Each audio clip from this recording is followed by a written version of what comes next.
In the past 2 weeks, Dwight Howard has apologized to the city of Orlando for how he handled his business last season, admitted he has maintained a close relationship with the coach he once wanted fired, described his former teammates as guys nobody else wanted, then seemed surprised when they were offended by that, apologized again if they were, and said he meant to say they were just underrated. He also has said that playing in Los Angeles with Kobe Bryant will make him a better person and player, that he is committed to do whatever it takes to win a championship here but is focused only on this season, that he wants to change the world. I never letting things people say change who he was as a person and a player, but that he recognized during All-Star Weekend that he needed to change and mature. Take a minute to digest all that. It's a lot for 2 weeks. It's a lot for one 27-year-old man. But this is Howard's swirling reality. These are the thoughts that are in his head all day and all night. They are the questions he is asked on a daily basis and the feedback he gets from his chattering mob of 4 million Twitter followers. It is loud and constant. More often than not, it is negative and cruel. Because Howard created so much of this himself with his decisions and actions over the past 2 seasons, sympathy is hard to come by. Too many fans in Orlando who will greet him Tuesday night for the first time since he was traded to the Los Angeles Lakers in August. He is a childish villain who spurned them for the bright lights of the big city. Too many fans in Los Angeles. He is the guy who showed up expecting to be wooed without first winning a thing here. But reread the list of what Howard has said in the past 2 weeks. Doesn't it sound like any young person trying to find himself? People say things they don't mean, they mean things they don't say. They try on personas and voices and lifestyles. Some things feel right. Others feel right but obviously wrong. People latch onto quotes on the dry erase board. They cling to mentors. They reel and writhe with all of it, hoping that someday it'll all be clear and a path forward will open up ahead. This is Dwight Howard, a superstar still in development. He admitted as much Saturday afternoon. "I wanted to come here and not talk to anybody and act completely different," Howard said of his approach to starting over in LA. "I got tired of the perception. I know people only see the smile and think that I'm all about games." In his first few months in Los Angeles, Howard always seemed pleasant enough. He never did stop smiling. There was a strain, though. You could tell he wasn't fully comfortable.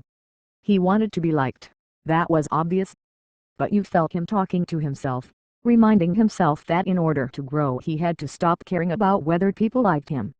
And then on the basketball court, there just wasn't much to like at all as the Lakers and Howard struggled to a 17-25 start. His best friend, Atlanta Hawks forward Josh Smith, had warned him it might be this way. "I told him, Dwight, if you want to go to a big market, these folks are going to be hard on you," Smith told ESPNLosAngeles.com. His whole view of the situation in Orlando was that he didn't want to be looked at as the bad guy because he wanted to leave.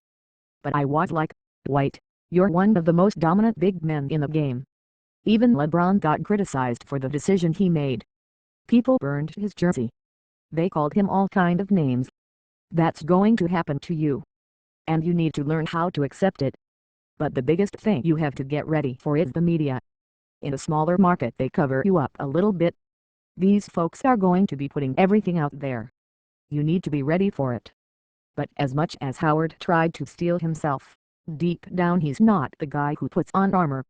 He's the guy who yucks it up with fans hours after a game, trying to connect, hoping to be liked. That's why he worked so well in Orlando. That's why he had a hard time saying he wanted to leave.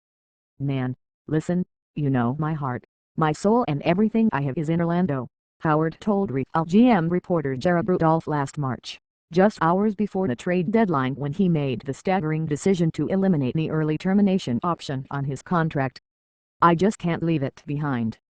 In the months since he was traded, Howard has tried to embrace Los Angeles and everything it has to offer. This is what he said he wanted: a stage, a place to win championships, a city big enough for him to grow into, then leap over like he did so easily on the 12-foot rim at the 2009 Slam Dunk Contest. But saying you want something and being ready for it are two different things. There was no phone booth to use to change into a Superman costume. There was an operating room where he had back surgery, then a recovery room, then months of trying to regain all that athleticism. And he had no support system in LA. He didn't come here with two other superstars who happened to be his friends, as LeBron James, Dwayne Wade and Chris Bosh did when they teamed up in Miami before the 2010 season. He came on his own to a team that already had a superstar. Recently, Howard admitted that playing alongside Bryant would be a good experience for him in the long run. He said he's learned from him, and tough love is what he needed. Kobe is very beneficial to his career, Smith said. Kobe's an assassin. He understands what the tradition is with that organization, and he tries to get everybody mentally set for what the expectations are for that team. I think it's good for Dwight. I think it's going to help him grow as an individual and as an athlete. Growing. In the end, that's what all this is really about. Leaving behind one stage of life and learning to embrace the next one. Moving away from the people and city that raised you, trying to make it in the big city. Because of the animosity it has engendered, Howard's situation is often compared to what James and Cleveland went through in summer 2010.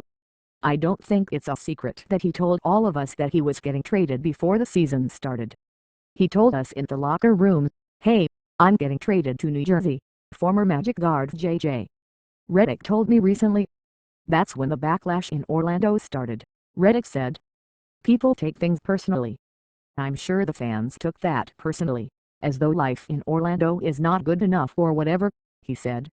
And then to me, the last straw was just kind of how the season unraveled in late March, obviously following the Stan Van Gundy press conference where he admitted Howard had asked management to fire him and then Dwight getting hurt.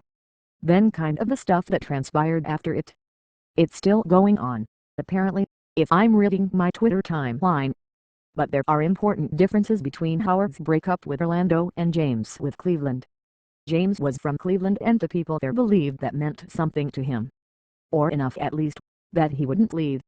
When he did, it felt like a betrayal, like he'd looked inside himself and decided he wasn't one of them.